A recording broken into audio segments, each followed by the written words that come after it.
Good evening and welcome to Out of the Archives, the Korean Conflict, a New Kind of War. I'm Cassie Pekarsky, Director of Strategic Initiatives for the Truman Library Institute, and it's my pleasure to be your host for the latest installment in our program series commemorating the 75th anniversary of Truman's presidency. World War II ended Japan's 35-year occupation of Korea and divided the country at the 38th parallel, with the Soviets in the north and the US in the south. In 1948, the Soviets picked Kim Il-sung to lead North Korea. Anti-communist authoritarian Syngman Rhee was elected to lead the South. On June 24th, 1950, June 25th in South Korea, President Truman was relaxing at home at 219 North Delaware in Independence, Missouri, after enjoying dinner with his wife Bess and his daughter Margaret, when the phone rang. Good news rarely comes from a 9 p.m. phone call. On the line was Secretary of State Dean Acheson. Mr. President, I have some serious news. Troops from North Korea, backed by the Soviet Union and China, had invaded South Korea in an attempt to unify the country under totalitarian communist rule. Margaret remembered, my father made it clear that he feared this was the opening of World War III. President Truman immediately headed back to Washington, D.C. and appealed to the United Nations to intervene almost 5 years to the day after the UN Charter signing on June 26, 1945. Calling it a police action under the United Nations, Truman circumvented the constitutional requirement that only Congress can declare war. For better or worse, it set a precedent for future presidential military action, and days later, American naval, air, and ground forces joined troops from 6 countries to make up the UN forces under General Douglas MacArthur, who was appointed head of the United Nations Command. To mark the 75th anniversary of the beginning of the Korean War, we're delighted to be joined by Mark Adams, Director of the Harry S. Truman Presidential Library Museum. The story of America's forgotten war is often told with a focus on its dramatic battles and Cold War geopolitics. But tonight, we're going to draw on the Truman Library's rich archival collection to tell the story of the conflict and those who bravely fought for democracy. Mark, thank you for joining us this evening.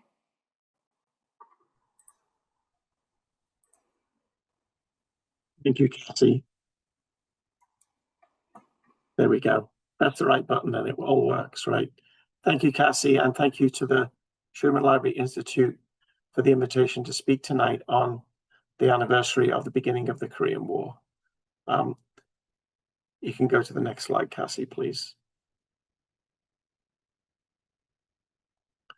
This is just one photograph of many that I'm going to be sharing tonight, and all of the photographs and museum artifacts and other sources that I'm showing you are either from the Truman Library collections, which is the majority of the images we're going to see tonight, and there's a handful also from the National Archives and from their catalog online. So let's go to the next slide to see what an overview of the different things I'm going to be talking about today. So instead of looking at each battle or all of the conflict within the war, we're going to be taking a slightly different approach tonight, a bit more thematic, and looking at things in our archives and in our museum collection that some are on display, some are not. And so we're going to be looking at things like medicine, technology, integration of the military, the role of women, the poor weather conditions, some key personal stories of soldiers who were on the ground fighting. And then to finish up, we will look at Harry Truman and presidential power and responsibility.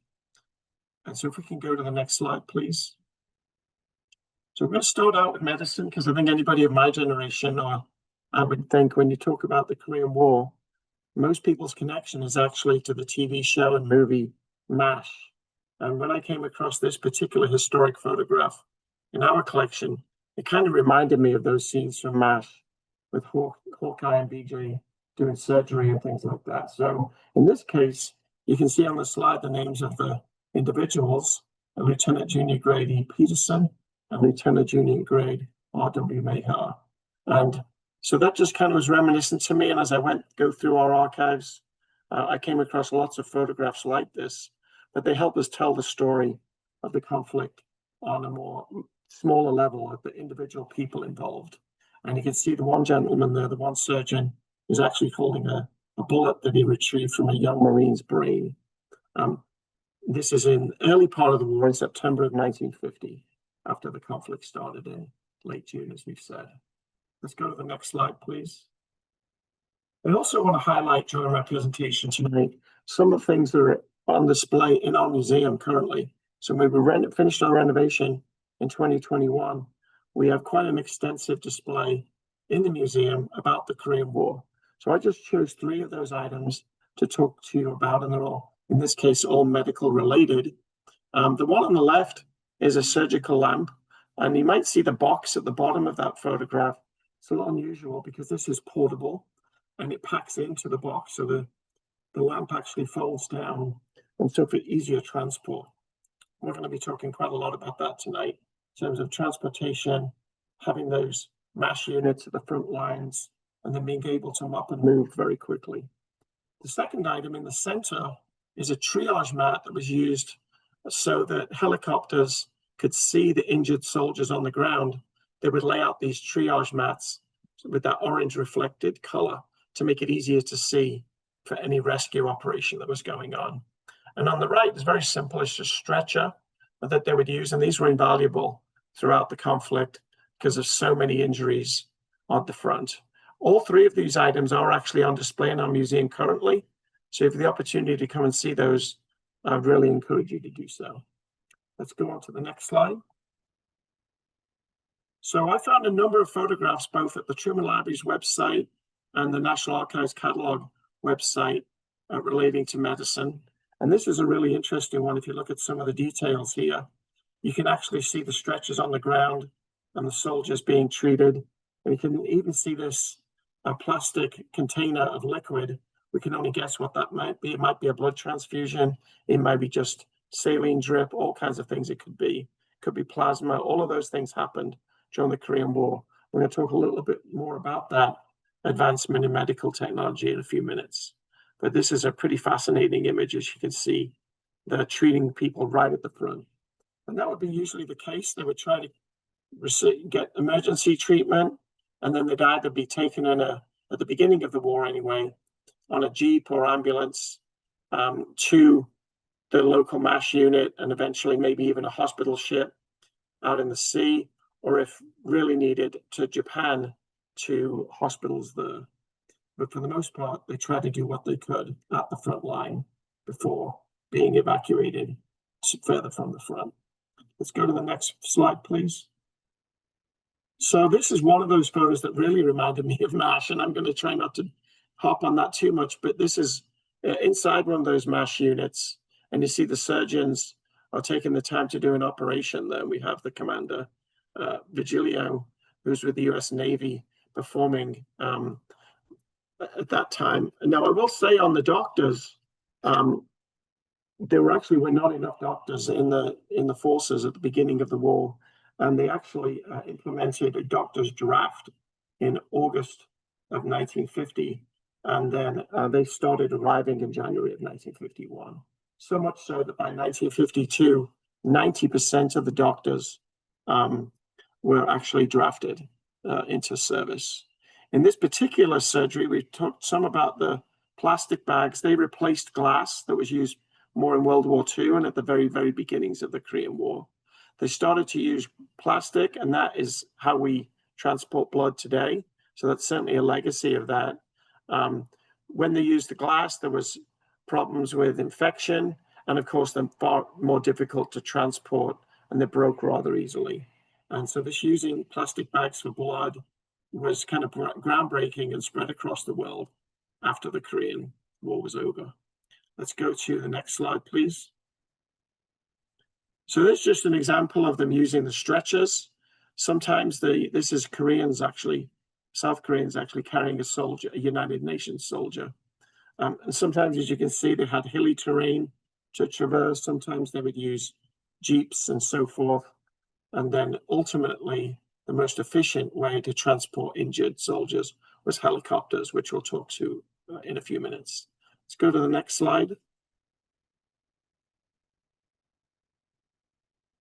And so again, here you can see the stretcher being used. In this case, a tank had picked up the soldier that was injured, and they were taking them to a jeep to get to the nearest medical station behind the lines. And this would have been very early on in the war, where they were still using the jeeps to do that.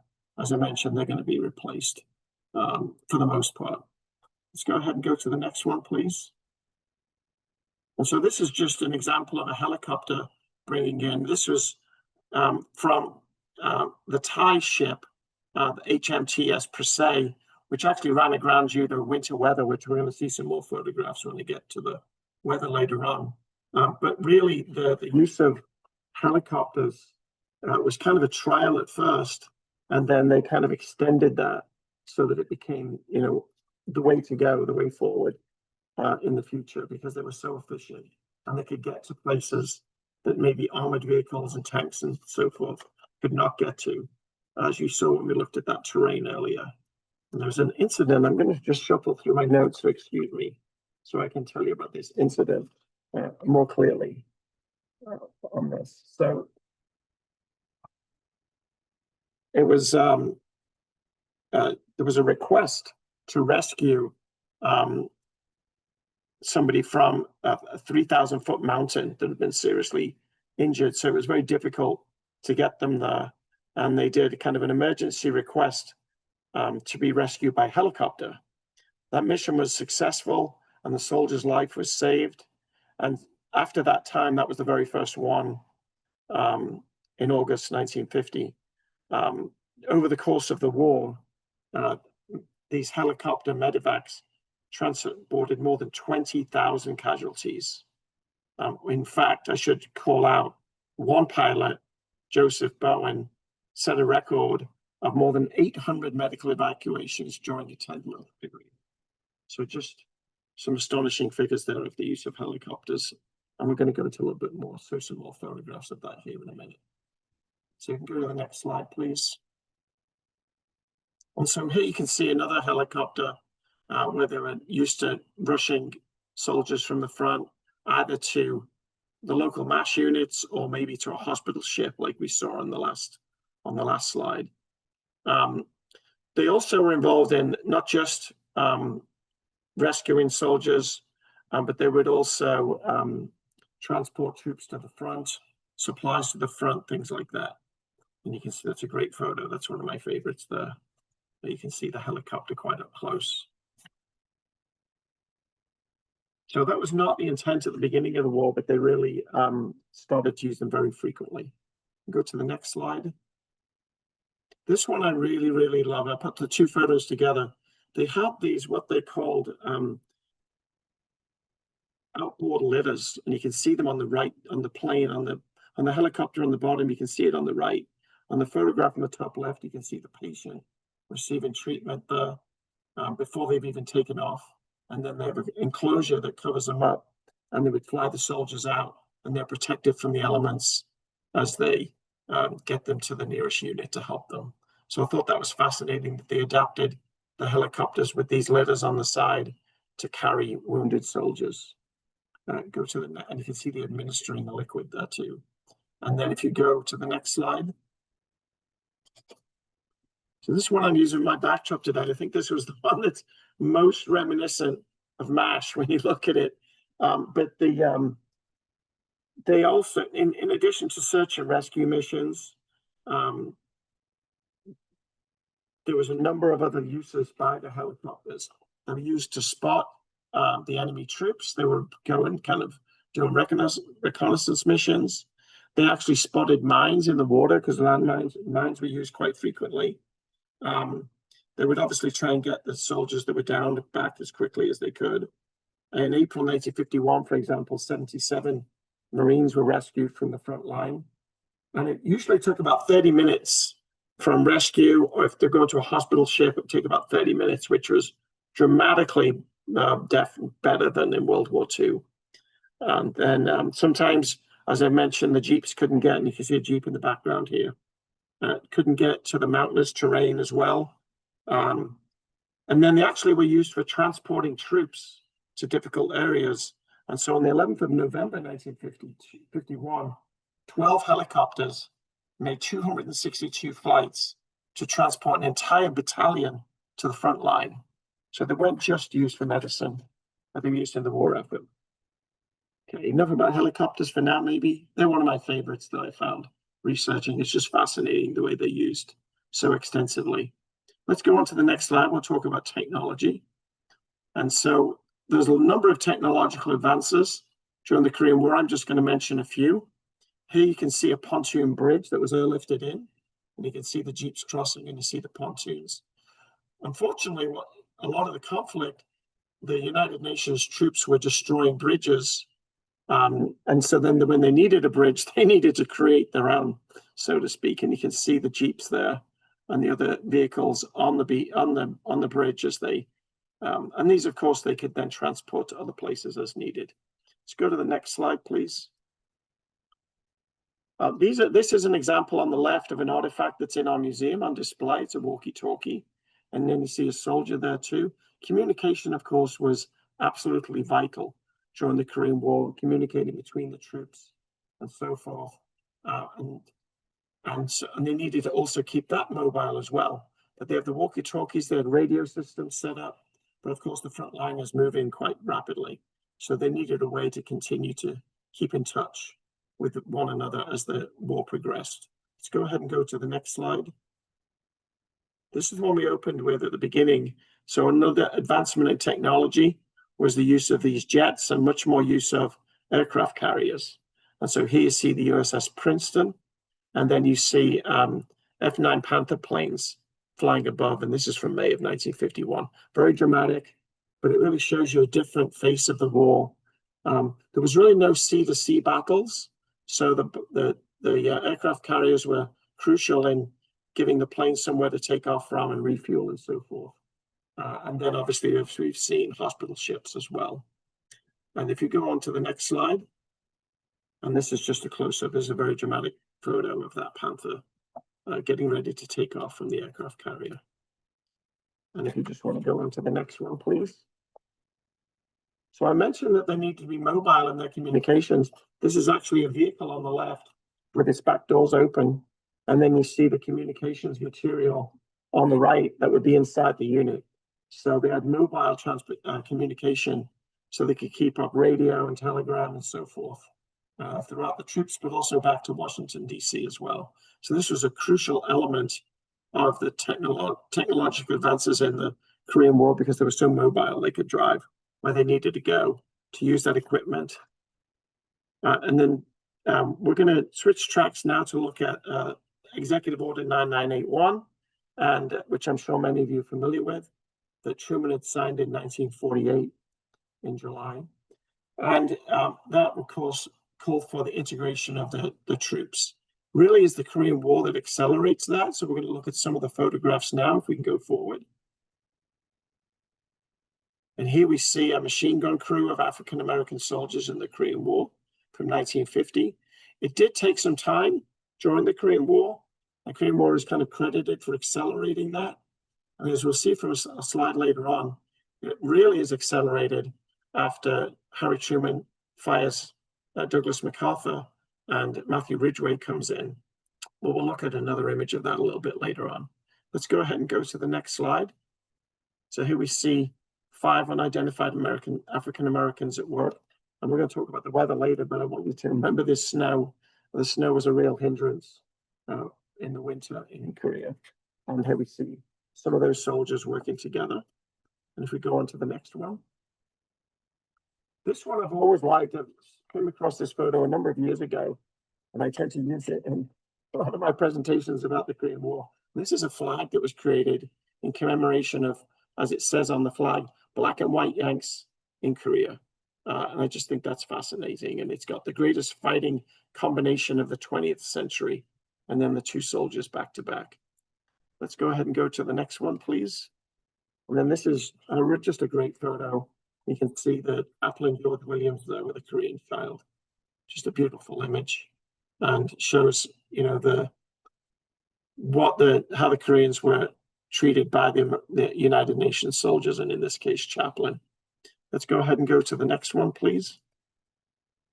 So as I mentioned before, General MacArthur tended to be an obstacle in terms of integrating the troops. And even Thurgood Marshall noticed this, and he thought that he was an impediment, as it says on the slide. But once General Matthew Ridgway took command, he really promoted the desegregation of the troops. So despite the fact in the early part of the war, the African-American troops did suffer terrible racism and discrimination and violence, by the time the war ended, the troops were about 98% integrated by 1953. And many people give Matthew Ridgway a lot of credit for that. Let's go ahead and go forward. We're going to switch our attention now to women. And you may or may not know that 120,000 women were on active duty, and about a third of those were healthcare providers. And I just want to study some of these images first. All three of these, the two artifacts and the photograph, are all on display in the Truman Library Museum. And so you can see the WAC uniform on the right, and then the nurse's uniform, and then this lady on the left who we're going to talk about here in a moment. Her name is Annie Wagner, and we'll get to look at her in a couple of slides. If we can look at the next one, please. So the key part of this is prior to the Korean War, Harry Truman signed the Women's Armed Services Integration Act in 1948, often overlooked. And this allowed women to serve permanent members of the Army, the Navy, Marine Corps, Air Force for the very first time. And many women volunteered for the Women's Army Corps and the women in the Air Force, the Navy Women's Reserves, and the Women Marines as well. It's a great picture. And if we go to the next one, please. So this is the photographs all on display and the artifacts too. And these belong to Annie Wagner, who I mentioned. She was in the Women's Air Force. She served as a technician. So she was involved in repairing radios and radar equipment and working on the planes, the maintenance records. And she actually participated in some practice flights too. I should have mentioned at the outset, some of the materials we have are from the Korean War Museum in Springfield that closed. And this was part of that collection. And then also from the Center for the Study of Korean War that was in Independence before it closed. So we're very fortunate in our permanent exhibit to have these items on display, and these photographs are part of that display as well. But she was a fascinating character, Annie Wagner, and you can come to the museum and learn more about her with the exhibits that are on display. Let's go ahead and go to the next slide. So I want to spend a little bit of time here. I know I've got a lot of text on the slide here, but I think some of these statistics are really, really important to notice what the Air Force nurses did and how they served in the MASH units and on aircraft and hospital ships and in various military hospitals as well in the United States. 18 women actually lost their life, 18 American women lost their lives during the Korean War in service for their country, and we should not forget that. They played a crucial role right at the front, helping in the MASH units, obviously. They would be the ones, often doing the blood transfusions and repairing wounds and administering medicine and so forth. By the end of the war, Army nurses had received 9 Legions of Merit, 120 Bronze Stars, 173 Commendation Ribbons. And they arrived very, very quickly at the beginning of the war. 4 days after the American troops arrived, 57 nurses arrived to set up a military hospital. And then just 2 days later, the 8055 MASH unit, which the show is based on, was established. And the nurses were very much involved in that, those dozen nurses. Let's go ahead and go to the next slide, please. The next thing I want to talk about is the weather. And I'm primarily going to focus on the snow and the blizzards, but we shouldn't forget that extreme heat and flooding through heavy rains were also an obstacle. But honestly, the more dramatic photographs are the ones with the snow. And so that's what we're going to focus on a little bit today. And we also have artifacts that correspond to that as well. So here you can see some of the tanks trying to get through the snow in April of 1951. And if we go on to the next slide. So in our museum exhibits, we have this parka that was used. And there was, there was some actually developments in technology for warmer clothing because the severe winter was really difficult to handle. And then you can see on the right, this is a mountain range in South Korea, how hostile that environment was. I mentioned before about a soldier stuck at 3,000 feet. So the snow is obviously even worse up there, and very difficult terrain for the jeeps and armored vehicles to get through. So certainly the winter was very much a hazard. There were frequent blizzards and very difficult conditions. Some of the medical advancements helped some, but it was very difficult to work through that kind of conditions. And I think we've got some more photos on this on the next slide. And so here you see both United States and Republic of Korea Marines walking down a hill, and you can see that snow there. And this would have been in February of 51, so that winter was particularly harsh. And you can kind of see them coming down the slope there in the distance. And then go on to the next slide, please. So we talked a little about this before, where they use the helicopter to rescue people, and in this case, take them to the hospital ship, the USS Manchester. This was because a Thai vessel, HMTS Presea, had run aground because of a blizzard. And they tried to rescue the ship, numerous methods they tried, and in the end, they had to abandon ship, and the helicopters came in to try and rescue as many people as they could. They did not necessarily rescue everybody, but it was a real valiant attempt. The point here is that after they'd got everybody off that they could, the United Nations and really the American forces had to destroy the Presea because they were worried that the North Koreans would get access to it and use some of the materials that were on board or look at their equipment and things like that. And then the American government then actually gave 2 frigates to the Thai government to replace the one that they had destroyed after it had been after it had run aground during this blizzard. So a pretty dramatic photo there of the Sikorsky helicopter coming in to rescue people. And this was in January of 1951. Let's go ahead and go to the next slide. So this is just one of my favorite photographs. Unfortunately, the people are not identified, but in that snow, you know, the maintenance and the refueling and all of the things they needed to do to keep the planes afloat, in addition to the helicopters, you know, was very, very difficult in those conditions. And this kind of artistic photograph really just symbolizes how difficult those weather conditions were for all the troops. Let's go ahead and go forward. And there's just another example of the weather and how they had to try and build these bridges or try and navigate some of that as well as they could. You can see the pitchfork in the gentleman in the foreground, taking care of that ice and snow that seems to be obstructing him. Go on to the next slide, please. So I wanted to touch on a couple of personal stories, or 2 people combined. And I want to give credit to our archivist at the Truman Library, Randy Soul, who just recently gave a presentation to the Eisenhower Library about some of the new materials we have from the Center for the Study of Korean War and from the Korean War Museum. And this story really struck me, and I wanted to talk about these 2 people. On the right is Sergeant Raymond Curl from the Army, and on the left is Marjorie McCoy in the WAC. And they actually end up getting married during the conflict, during the Korean War. So let's take a look at the next slide, which has some of the news bulletins from the military. So on the left, it says, another one of our sister WACs took the big step and tied the knot. Marjorie McCoy and Sergeant Raymond Curl were married at the hospital channel on the 1st day of September 1950. Good luck to you both. So pretty early on in the war.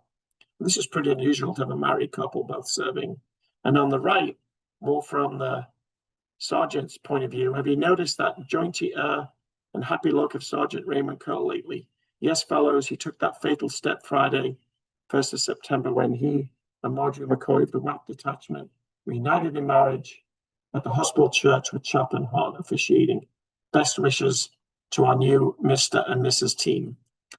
Unfortunately, there's a tragic end to this story of these 2 people. So if we go to the next slide, this is the full letter on the left, and then I blew it up on the right. where Mrs. Cole, because they're married, is notified that her husband has been killed in action. And this is the pretty typical letter that the family would receive. And I just think it's really important as we're looking at these different things that we don't forget the personal stories like this of the many people that lost their lives on both sides in the Korean War. And so it finishes up, I know the sorrow this release has brought you, and it is very my hope that it will, in this time, the knowledge of his sacrifice for his country may have been of comfort to you. So just a very touching letter, but a very sad end to that story. But we have some of those materials relating to them in this materials that we received from the two institutions I mentioned before. Let's go on to the next slide. So we're going to switch our attention a little bit more to President Truman. And of course, this is this photograph from that famous meeting at Wake Island with Douglas MacArthur in October of 1950, when Truman flies all that way to meet him and try and get everybody on the same page regarding the Korean War. If you go to the next slide, I always try to find color photographs if I can. There's not that many from the Korean War, but there are a few. And so there you see Truman and MacArthur on the left, and then Truman just after he's got off the plane and landed, and he's there in that green suit. It looks green on this. It's probably been colorized a little bit. It looks blue on the left, so who knows what the real color is. Because those faded out 35mm film on this particular one, I believe. But this was a pretty momentous meeting, and we've got some artifacts to back this up. So let's look at the next slide, please. So unknown to Douglas MacArthur, Bernice Anderson, who was there serving as an aide, had her typewriter with her. And this is Bernice on the right. And she took notes on the Wake Island meeting and kind of got in trouble for it because MacArthur claimed he didn't know anybody was taking notes and disputed her account. Let's look at the next slide to see what she had to say. Now, first of all, I should tell you this typewriter is on display at the museum. So you can see this very precious artifact that she used. And this is a quote from her oral history that we have online on the Truman Library website. She said, "I sat down on one of the 3 chairs in the small anteroom with my secretarial training and experience. The most normal and logical thing for me to do was to pass the time was to record what I heard. Such action was in no way intended to be without the knowledge of those present. I thought everyone knew I was there. I knew all the participants, members of both the president's and the general's parties. I had greeted most of them earlier and had been very much in evidence just prior to the formal portion of the meeting. Now, this became quite an incident. She was the only female on the trip, actually, and she was later, accused of being a communist and all of these different things. But she just took those notes, passed them on up the chain, eventually to Harry Truman, and he had a record of the conversations, which Truman and MacArthur disagreed a little bit in terms of the recollections, but she had her notes, so that caused MacArthur some consternation. But again, we have that helicopter on. I'm obsessed with helicopters. Typewriter on display, and her oral history is online too, so you can read that. And then if we go to the next slide, please. And so this is, as we get closer and closer to Truman firing MacArthur, this is from diary entry from April the 6th, 1951, and April the 7th, 1951. And this is where MacArthur has had his friend Joe Martin make a speech in the House, and that really upset Harry Truman, along with some of the other things that he felt that he was disobeying Truman's orders, and he recounts this in his diary. And in the second paragraph of that first entry, I've come to the conclusion that our big general in the Far East must be recalled. I don't express any opinion or make known my decision. Direct the 4 to meet again Friday afternoon and go over all the phases of the situation. So these are the people he's meeting with, and he says this on the next day, on April 7th. We met again this morning, General Marshall, Dean Acheson, Mr. Harriman, General Bradley, and it says in his diary, it is the unanimous opinion of all that MacArthur be relieved. All 4 so advised. I direct that order be issued, press statement prepared, and suggest meeting Monday before the cabinet meets. So it's right at the brink of firing MacArthur, which of course is very controversial. People call for Truman's impeachment and so forth. Let's take a look at some of the reaction on the next slide. This is from the public mail. And so there's really contrasting opinions here. So Mrs. David Gottlieb called to congratulate the president. And the second one, from Mrs. Reardon of Virginia, thinks the president is a traitor to his country because of the removal of MacArthur, and says, I'm now a Republican. And then Joseph from Detroit telephoned, wanted the president to have the following message: your removal of MacArthur was necessary if we are to maintain a form of government. I applaud you. And it goes on.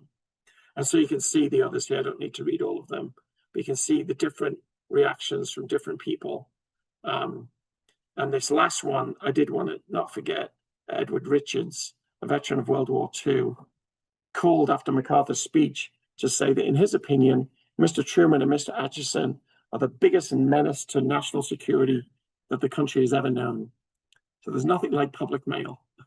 And we have a lot of it on this particular issue, of course. And those are in our archives at the Truman Library.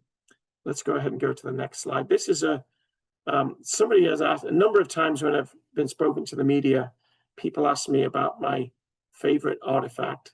And I wouldn't say favorite, but I would say one of the most compelling artifacts is this Purple Heart and letter. They're all on display in the Truman Library Museum. And this comes from William Banning. And it says, Mr. Truman, as you've been directly responsible for the loss of our son's life in Korea, you might as well keep this emblem on display in your trophy room as a memory, as one of your historic deeds. And then he really goes in hard on the next paragraph. Our major regret at this time is that your daughter was not there to receive the same treatment as our son received in Korea. So Mr. Banning had lost his son in the Korean War, sends him this letter, sends him the Purple Heart. Now, we may not know about this, except that Harry Truman kept the Purple Heart and the letter in his desk. And when they, after he died in 1972, and they examined the contents in his Truman working office at the Truman Library, they found this in his desk drawer. So he kept it for the rest of his life. So it tells you a lot about presidential responsibility when you put men on the ground. Truman often was asked what his most difficult decision was, and it was to put troops on the ground in the Korean War, not the atomic bomb or recognition of Israel or civil rights, but in fact, committing troops to the Korean War. So it kind of gives you a sense of the power and the responsibility of the president when he makes decisions like this. Let's go ahead and go to the next slide, please. And so during the Korean War, there is the steel crisis takes place. And Truman feels that he has war powers and that he can seize the steel mills. And so ultimately, the Supreme Court rules against Truman, even though he'd appointed the majority of those justices. And he gets lambasted in the media. And I've got a couple of cartoons here to give examples of that. The one on the right, where we have inherent powers on this crown, and it says Harry the First. So it's acting like he's, acting like the monarchy. And then on the left, it's more about the three branches of government. And you have Harry Truman at the chalkboard saying, anybody want to make anything of it? And then you see the executive arm, which is his arm with the bicep on Uncle Sam. And then the subtitle there, Anatomy of Government. It's harder to see Uncle Sam's left arm, but it says legislative. And then in the foreground, we have what's, the principal or the headmaster of the school, or whatever you want to call it. And on the sleeve, he has Supreme Court. Well, this is talking about that steel crisis. Now the Supreme Court has to weigh in. And of course, the caption at the top, we're waiting to hear from the principal. And so Truman thinks, the executive branch is strongest. He is, commander in chief. He needs the war powers, and he doesn't want the steel. He needs steel for the war. But as I mentioned, the Supreme Court rules against Truman, and that's a big blow for him.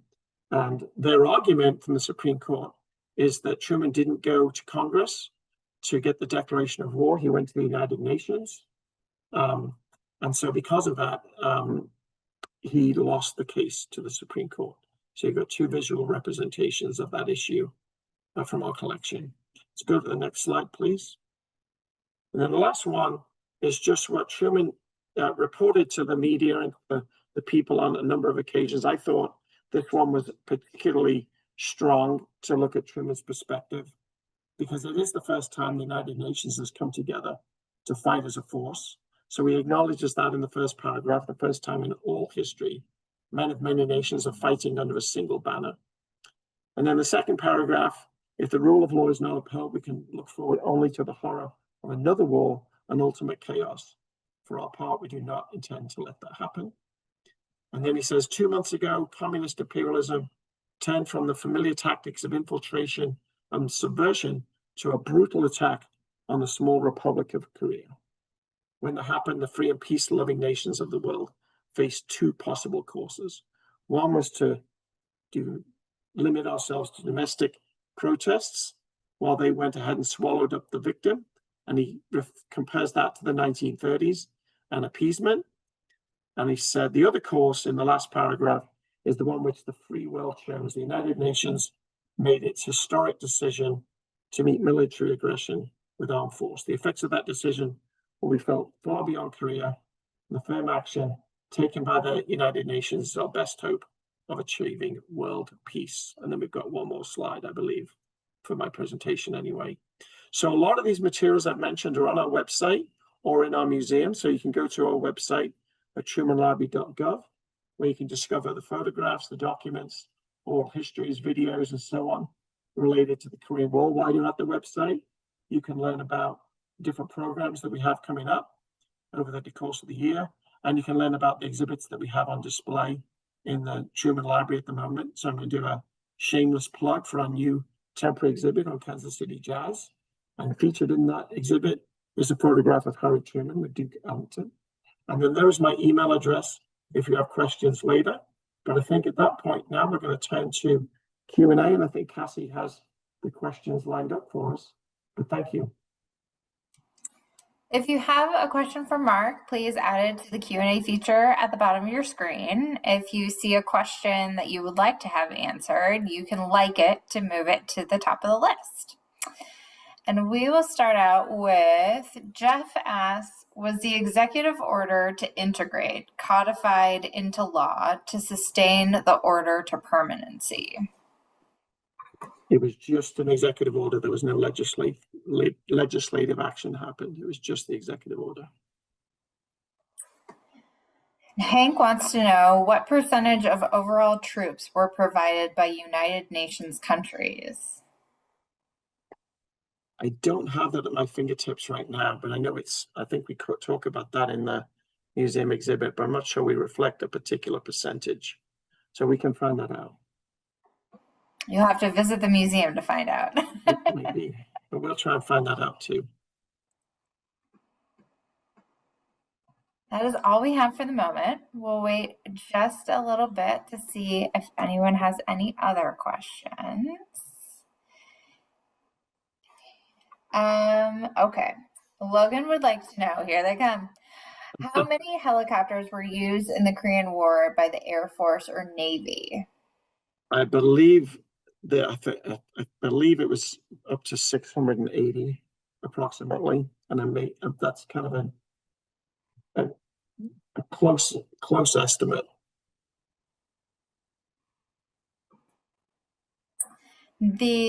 Steve would like to know, the initial objective was to contain communism. Did it ever become Truman's objective to unify the North and South?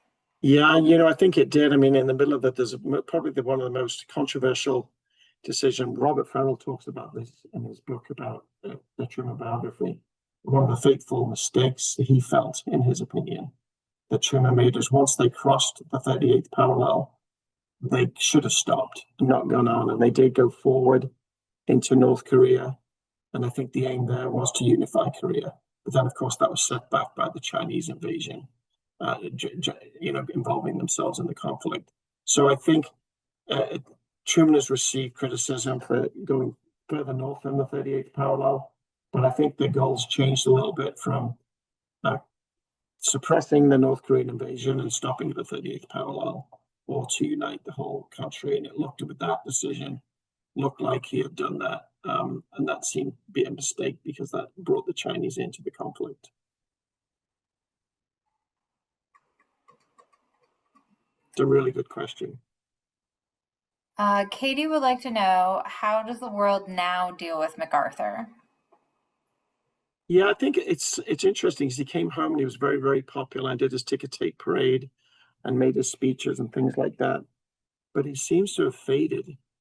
Whereas I think Harry Truman, who had incredibly low opinion rating during the Korean War, by the time he left office, we see the opposite for him. His stature has grown and grown. I think because he did stop the spread of communism into South Korea and maybe further into Asia was their worry with the domino theory. But I think that MacArthur has kind of faded from his popularity and Truman is reverse of that.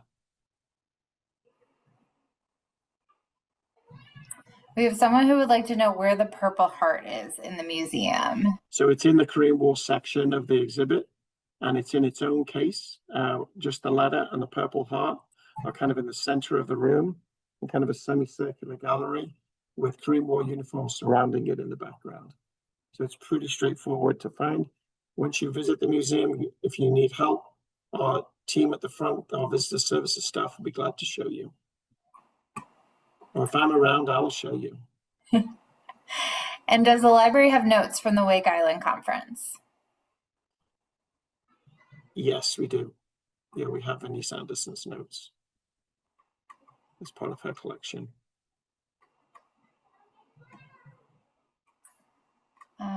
All right, they are flowing in quickly. Jim would like to know, why has the Korean War been ignored so much, to such an extent, compared to either World War II or the Vietnam War? It's a really good question. I mean, we all know it is often referred to as the forgotten war. I think anniversaries like this, the 75th anniversary today, can only help, educate people about it. I think there's been more attention to it maybe in the last decade than I've seen. But it is difficult if you think of it. It's sandwiched between World War II, our biggest global conflict in world history, and then the 1960s and the Vietnam War that went on for so long. People were tired of the stalemate in the Korean War, but it actually only went from 1950 to 53, which seems short in comparison to the Vietnam War. So it is a difficult one. It is sandwiched between those two, I guess, at least larger and longer events.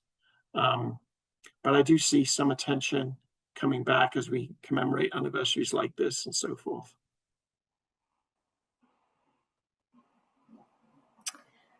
Linda would like to know how the war ended. So the war was still going on when Truman left office in January of 1953. President Eisenhower had won the 1952 presidential election. And one of the things he campaigned on was to try and end the war. The war is technically not over. It's a truce between the two sides in the summer of 1953. And they still have the demilitarized zone at the 38th parallel. That's where they divided the nation at the 38th parallel, North and South Korea. So technically they're still at war, but we're in a case of a kind of a truce and an armistice since 1953, but no peace treaty or anything like that. And we see tensions between the North and South Koreans in the news almost every week. Sandra asked, did the U.S. help to rebuild Korea after the war like they did in Europe after World War II? Yeah, both Japan, Korea, and Western Europe, yes. Maybe not to quite the same extent, but they did. And of course, they kept their troops there after that too.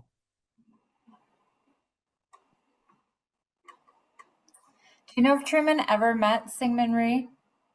He did actually in retirement. Syngman Rhee came to 219 North Delaware and visited with Truman. Syngman Rhee visited troops in around the Kansas City area, and he came to the Truman home. I didn't include those, but we have photographs of that in our online photograph database. I have a couple of questions about the Soviet Union and their involvement or Sure. participation in the Korean War. One asked specifically about why they didn't complain of UN action. The other one asks if they sent advisors to North Korea during the war. Okay, so the first one, Truman did get United Nations support. Fortunately for him, the Soviet Union was boycotting the UN at the time because of we'd had the Chinese Revolution in 1949 and had a new communist government, but the United Nations still had the nationalists represented at the United Nations, and because of that, the Soviet Union were boycotting. So when the vote came and the Soviet Union could have vetoed the action, they were not present. So that caused some consternation.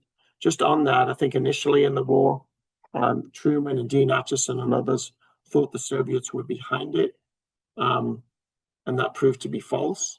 But there was certainly Soviet equipment being used, but there was much more supported by the Chinese, as we saw with theirs. And then the second one were Soviet representatives sent to North Korea during the war. I don't think so. A lot of it was more to Chairman Mao and the Chinese involvement, and the Soviets stayed on the sidelines but provided military equipment. Soviets were actually very surprised that the United States stepped in. They did not expect the United States to step in because of speeches made by Acheson and others that it looked like South Korea was outside of the circle of countries that the United States would rush to defend. That's a good lead into my next question then. Was the public largely supportive of Truman's efforts to save South Korea? At the beginning, yes. At the beginning, it was very supportive. They thought it was strong action. But unfortunately, as the war drew on and there seemed little sign of progress and the casualty figures continued to rise, then the public were very dissatisfied, so much so that Truman's opinion rating went into the low 20s by the end of his administration.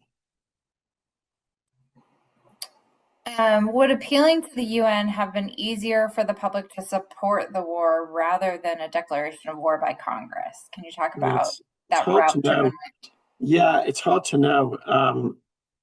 Truman was really a huge supporter of the United Nations. He had seen what had happened with the League of Nations after World War I, and he felt like this was a chance for the United Nations to step up and have this role.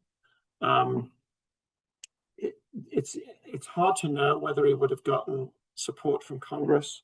I think he probably would have done based on the bipartisan votes on the Truman Doctrine and on the Marshall Plan in 1947 and 1948. But we can only speculate on that hypothetical. He did feel like he consulted with some of the top Republicans, but not necessarily to go to Congress. And I think he probably regretted that later when it came to the steel crisis and others.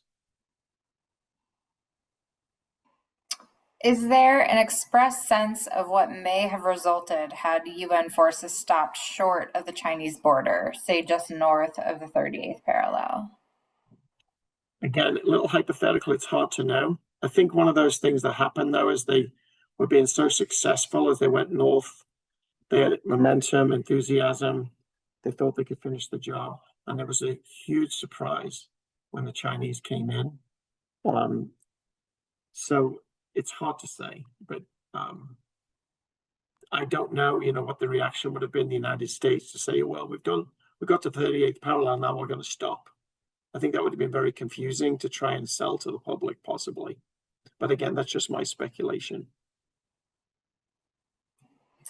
With the recent use of nuclear weapons on Japan, speaking historically, Sure. How close was the use of these during the Korean War? It was certainly suggested. MacArthur suggested actually using it on China, which would have, certainly looked at like World War III. Truman was really trying to avoid that. He did make, in one, I think it was a press conference, he made a mistake and kind of alluded to the fact that they could use atomic weapons, and that was a bit of a scandal for a week or two in the news cycle. that he had maybe made a suggestion of that, and he backed down from that fairly quickly. So it was certainly there, it was certainly discussed. MacArthur on the extreme end saying, we should bomb China and things like that. But that was one of the reasons he and Truman and MacArthur didn't really get along in terms of that type of approach. Truman was always trying to keep it a limited war. MacArthur seemed to want to expand the war. And so that was part of the sticking points that they had. Did the U.S. have troops in South Korea when North Korea invaded?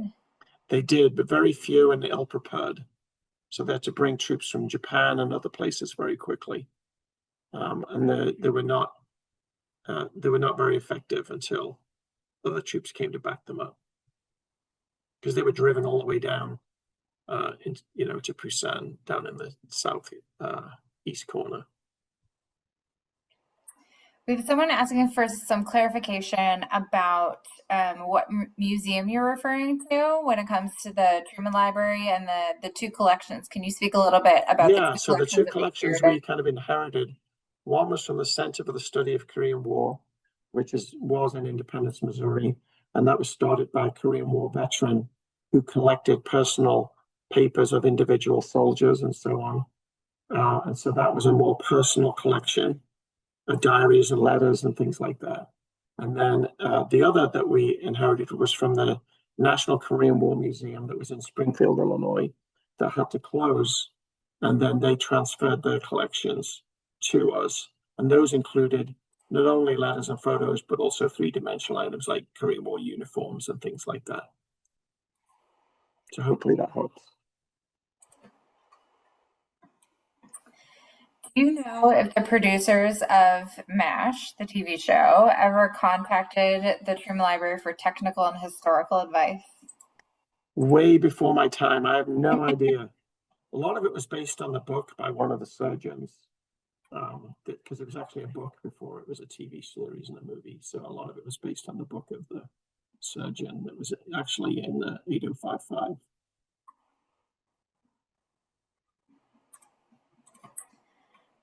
Let's see. Robert says that he was in the 1st Cavalry Air Mobile in Vietnam. Thank you for your service, Robert. Did they have a similar role in Korea? Cavalry, did you say? Air Mobile. Yeah, so, I don't know what role you're referring to, but in terms of what I've talked about, the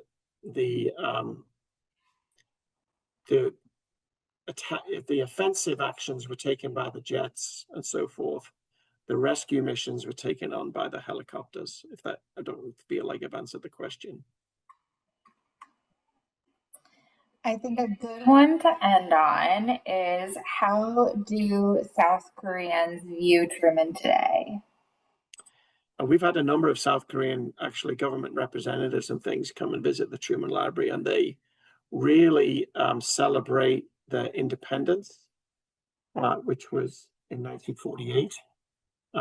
They were divided in 45, but then they became North and South Korea, as governments in 1948, and they give Truman a lot of credit for that. They were divided in 1945 at the Potsdam Conference. That was verified. Truman was part of that. So they also recognized that anniversary of the Potsdam Conference as well. And so they hold, just like Greece and other countries that Truman has provided assistance to, they hold him in very high regard. Wonderful. Thank you so much, Mark. Thank you all for joining us this evening, and a special thank you to Mark for the incredible peek into the Truman Library archives. There's a lot more to learn about the Korean War and the Truman administration at the Truman Library. Of course, members enjoy the benefit of free year-round access to the museum. You can learn more about membership and plan your visit today at trumanlibraryinstitute.org. And don't miss our next event about the war that marked the beginning of the Truman administration, World War II. To commemorate the 80th anniversary of victory in Japan, we will be joined by Evan Thomas in discussion about his book, Road to Surrender: 3 Men and the Countdown to the End of World War II. Learn more about and RSVP at trumanlibraryinstitute.org. Thank you for tuning in tonight and supporting President Truman's legacy. Good night and stay true.